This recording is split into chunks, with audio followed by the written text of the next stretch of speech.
Les roches de la honte.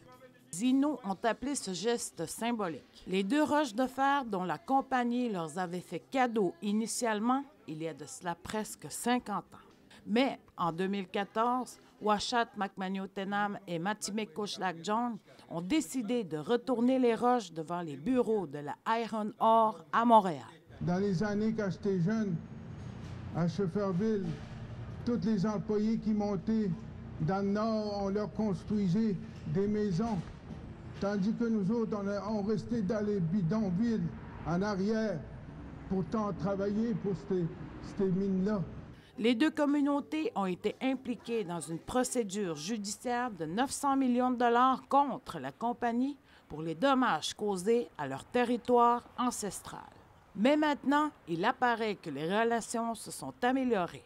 Il y a une entente signée entre les 2 parties. L'entente Usinyun, qui veut dire renouveau en Innu, a été signée le 3 décembre 2020. Donc, elle a été entérinée par les 2 communautés autochtones, donc la communauté de Matimekoshlakjon, celle de Uashat Makmaniotenam, et elle a été signée par le président de Rio Tinto IOC, Clayton Walker. Donc cette entente-là est en vigueur. Selon le Tendre, cette entente est pour la durée de vie de la mine.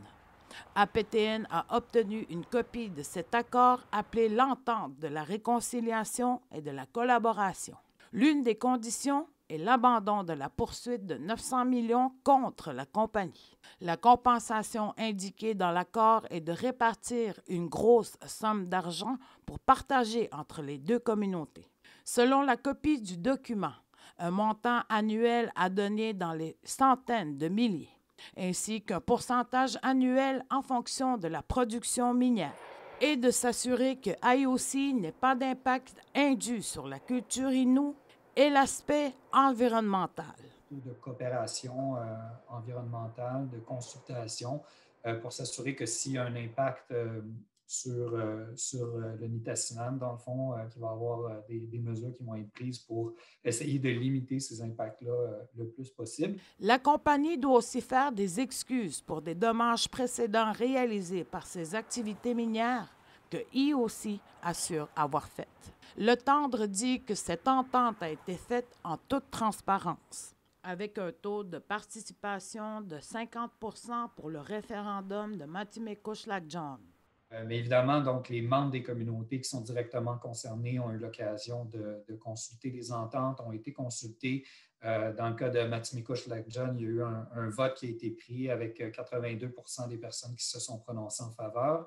Dans le cas de Itum, ils ont choisi de faire ça par un vote du conseil après avoir fait plusieurs réunions en personne, après avoir partagé de l'information sur le web, tout ça. Aucune des 2 communautés Innu ne confirme que l'entente a été signée et ils n'ont pas répondu à une demande d'entrevue à APTN pour ce reportage. Lorsque nous avons parlé aux membres de Matimekoshlakjon, plusieurs nous ont parlé d'un manque de transparence. Martial Pinette, quant à lui, estime ne pas avoir été bien informé en lien avec cette entente et dit qu'il ne l'a pas vu malgré sa recherche pour essayer de l'obtenir et de le consulter. Il y avait différentes histoires de comment le démarche qui était faite. Puis, parce que moi, personnellement, j'ai parlé avec différentes personnes, puis il y avait différentes histoires de quand ils me répondent, puis j'ai dit, OK, c'est qui je vais écouter. Les conseils des 2 communautés ont créé un site web l'année dernière pour informer les membres de la communauté de l'accord. Mais lors de la recherche sur les réseaux sociaux, il n'y avait qu'une seule promotion du site web, une seule publication le 25 août dernier. Seul un communiqué relatant la signature d'une résolution de Uashat Makmaniotenam a été publié en octobre 2020.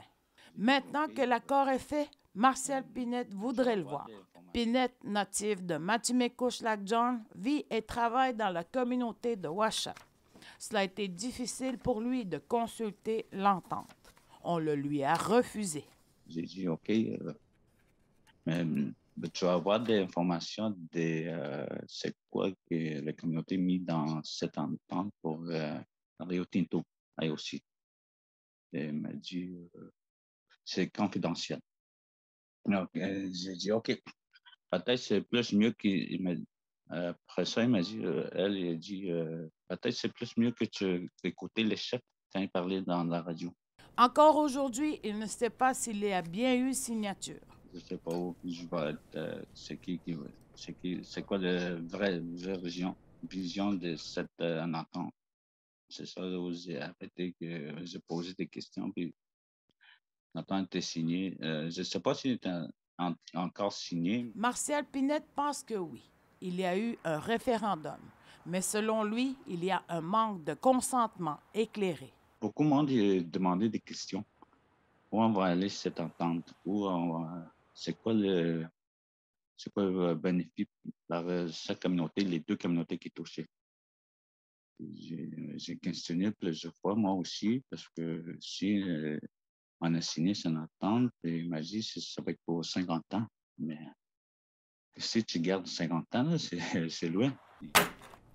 Il semble que, pour beaucoup, cette dernière tentative de réconciliation de la part de IOC est plus concrète que les précédentes.